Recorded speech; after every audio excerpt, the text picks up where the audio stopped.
Hello, my YouTube family.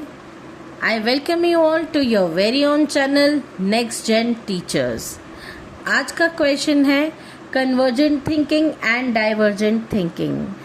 पहले हम इनके मीनिंग्स पढ़ेंगे और उसके बाद में हम इनके डिफ्रेंशिएट बिटवीन पढ़ेंगे.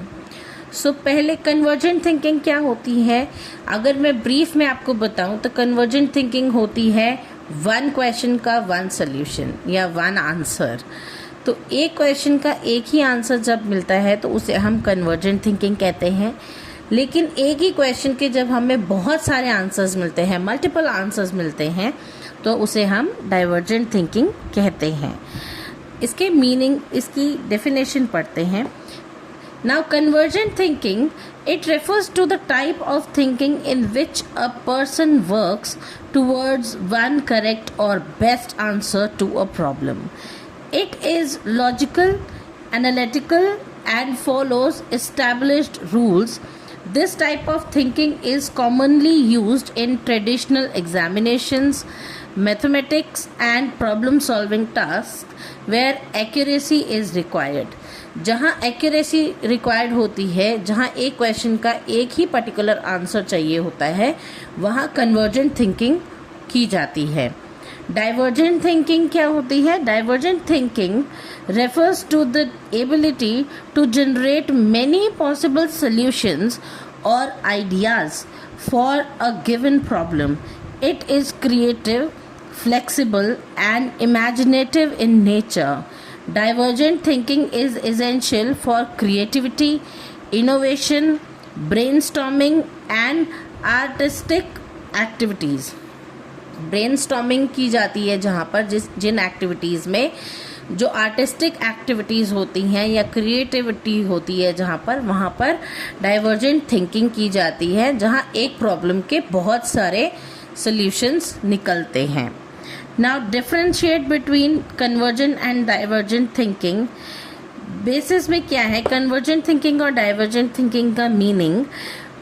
Convergent thinking focuses on one and correct answer, whereas divergent thinking produces many possible answers.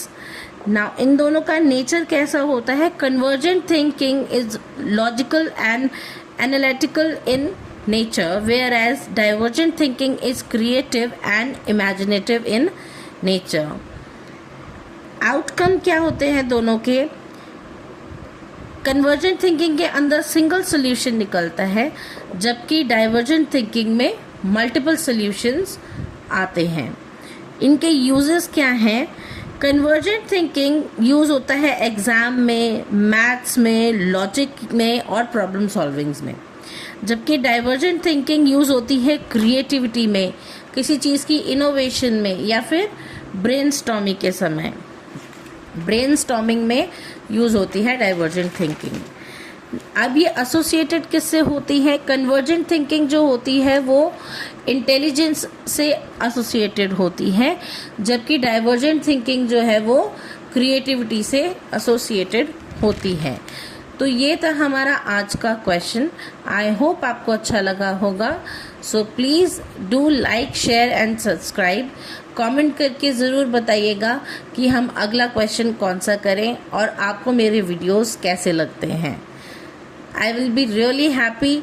और ये बहुत मोटिवेट भी करता है मुझे, बहुत मोटिवेशन के लिए भी बहुत अच्छा है मेरी. अगर आप अच्छे से लाइक करेंगे और अच्छे अच्छे कमेंट्स करेंगे तो मुझे मोटिवेशन मिलेगी और मैं और भी बहुत सारे क्वेश्चंस के साथ में आपके लिए वीडियोस लेके आ पाऊँगी. Thank you.